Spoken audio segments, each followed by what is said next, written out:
was just another day. The sun peeked through the thin clouds as it always did, throwing a weak, pale light across my neighborhood.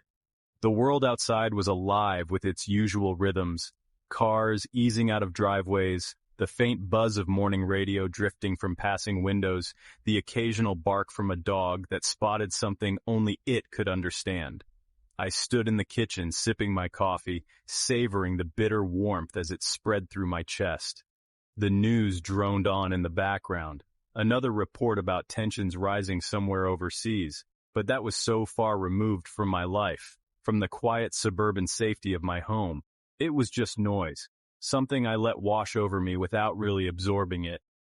There had been some sirens off in the distance for the past few days, but I figured they were just routine drills. Nothing ever happened here. The sky outside had taken on a strange color.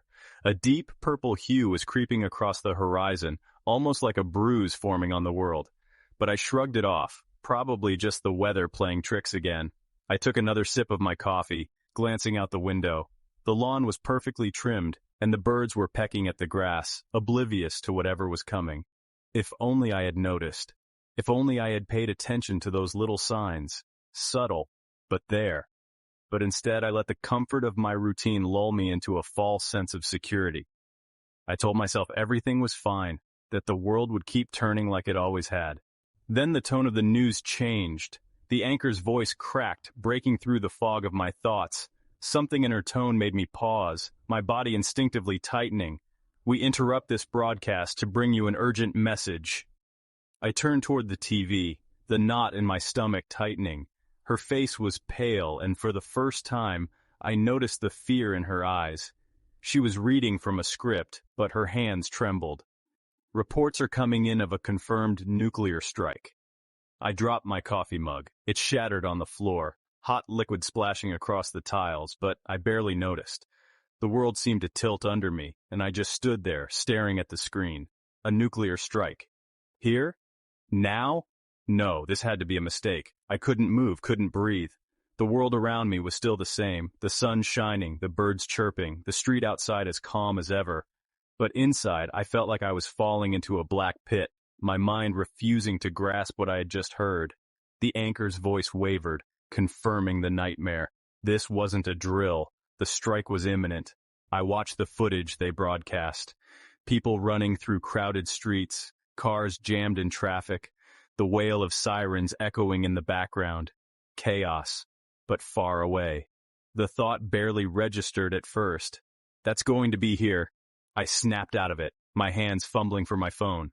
I needed to call my wife, hear her voice, know she was safe. But when I dialed, all I got was voicemail. My heart pounded in my chest as I tried again, but it was the same cold, automated response. I dropped the phone. My breath came in short, ragged bursts. I felt the panic rising, a cold pressure creeping up from my gut and spreading into my chest. What was I supposed to do? The TV droned on, advising everyone to seek shelter immediately. But I knew it was useless. Shelter from a nuclear blast? The words felt absurd. My mind darted, searching for any possible way out. Maybe we could drive somewhere. Maybe we could run. But run where? The news had made it clear there was no escape. The blast radius was too large, the timing too short. Death was coming and there was no outrunning it. Outside, everything still looked normal. I stared out the window again, watching my neighbors. Some were running now, throwing bags into cars, screaming at each other in frantic panic. It didn't matter. They couldn't escape either. I wanted to scream, but what good would it do? Time didn't make sense anymore. Every second felt like it stretched out, each breath coming too fast or too slow. My head was spinning with thoughts that wouldn't settle. How long do I have? I checked the clock, but I didn't know what I was counting down to. It could be minutes or hours. Either way, I knew it wasn't enough. I stumbled through the house, pacing without purpose.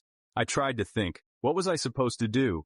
My thoughts flickered in and out of memories, flashing back to childhood moments that now seemed so far away. My mom's voice telling me everything would be okay. The nights when I lay awake as a kid, terrified of the dark, but knowing deep down that it was just my imagination. This wasn't that. This was real. And there was no one to tell me it would be okay. I thought of my wife again, my mind fixating on her face. The last time I saw her, she was heading out the door with her usual smile, telling me she'd be back by dinner. Would I ever see her again?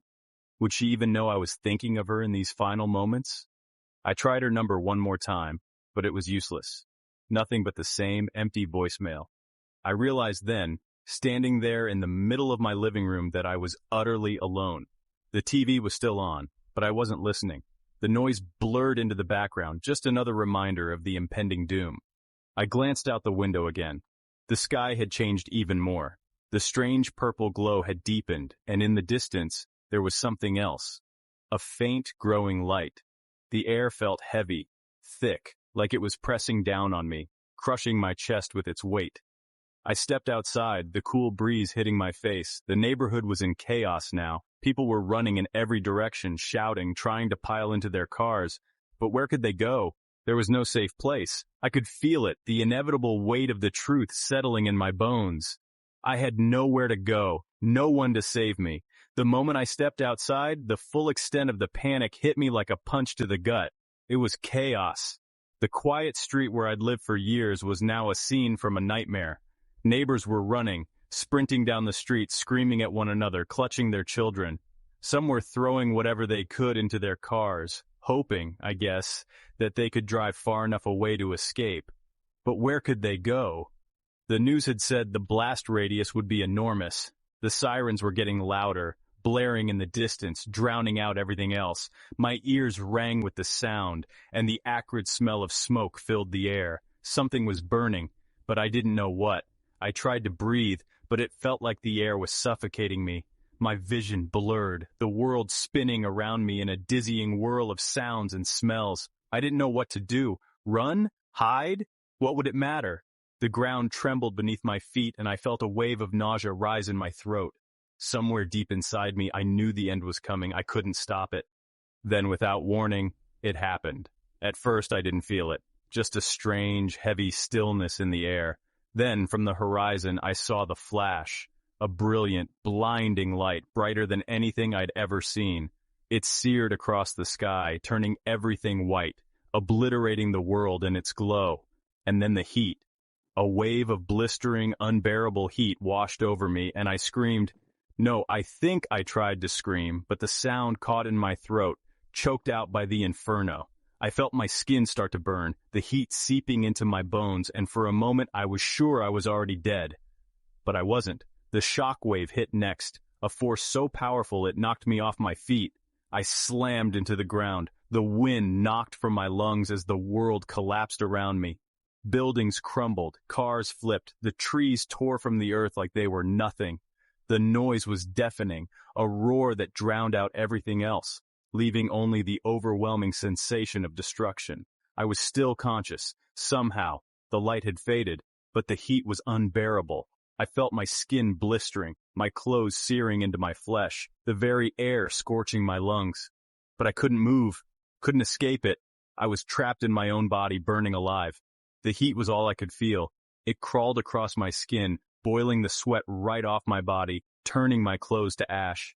My mind couldn't fully comprehend it at first. It was like my nerves were fighting the information, rejecting the idea that my own flesh was starting to melt away. But slowly, agonizingly, the pain became undeniable. My skin began to bubble, blistering and peeling in thick, wet sheets. I could feel it sliding off in places, leaving raw, exposed muscle behind. The smell, God, the smell was the worst part. The stench of burning flesh filled the air, and I realized it was me. I was cooking, roasting alive in this apocalyptic oven, and there was nothing I could do to stop it. I tried to scream, but my throat was dry, scorched from the inside. Every breath I took brought more heat, more pain. My vision swam, blurry and unfocused, and I couldn't tell if it was from the tears or if my eyes were beginning to boil in their sockets. The world around me had turned into a hellscape. Buildings in the distance were crumbling to dust. Cars had melted into twisted, charred metal skeletons and bodies. There were bodies scattered everywhere, burning, writhing in agony just like me. I clawed at the ground, trying to move, trying to crawl away from the heat, even though I knew it was useless.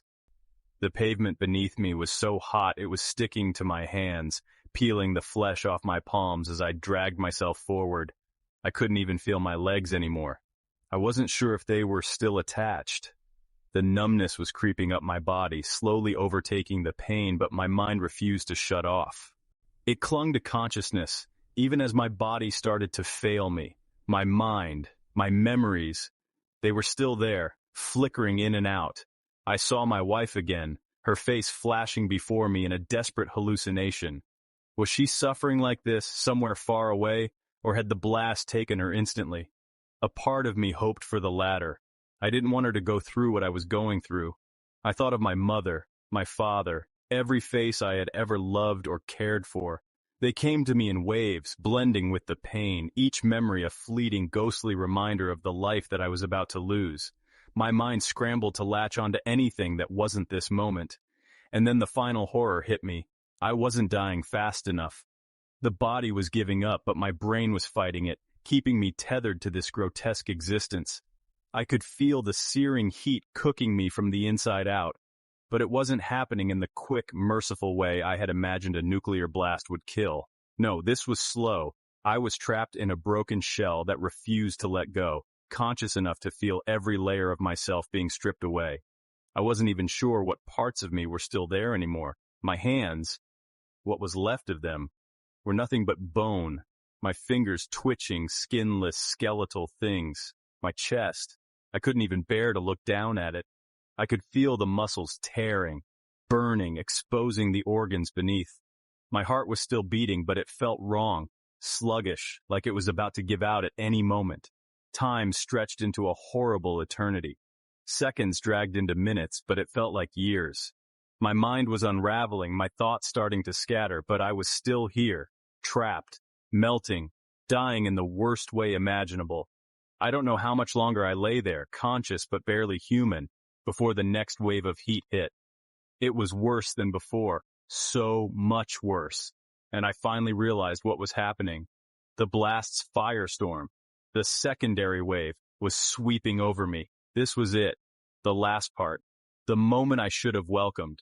But as the heat surged and my body broke down further, a new terror gripped me. My body was almost gone, but my mind, my thoughts, my consciousness was still here.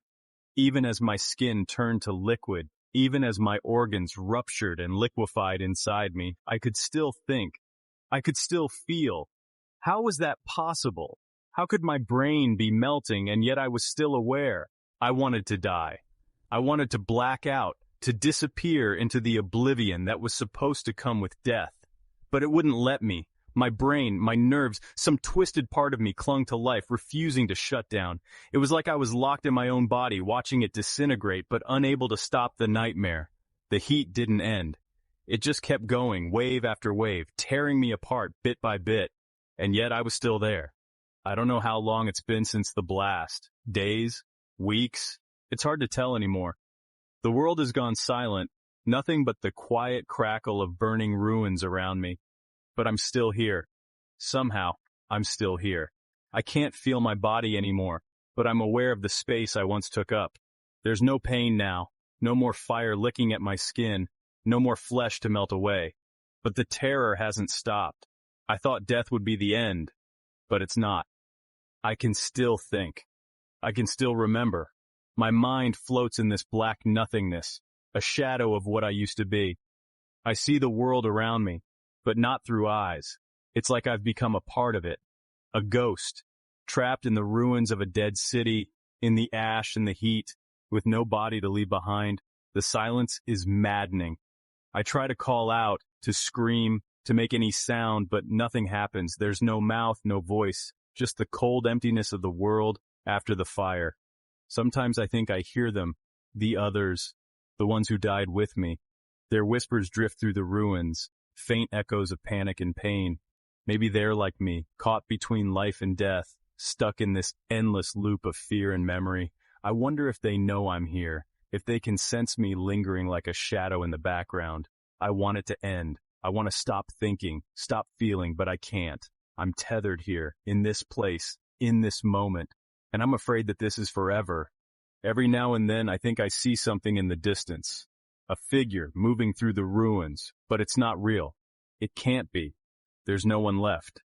We're all dead. But that doesn't stop the visions, the hallucinations.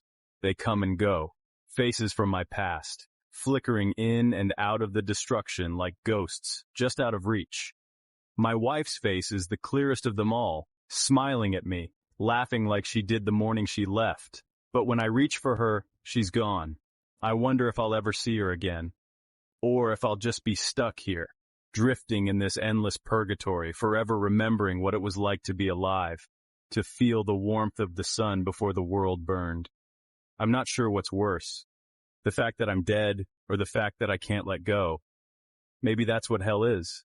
Not the fire, not the pain, but the memory of what it was like to live, lingering forever in the ashes. And I'm afraid I'll never escape. Спасибо.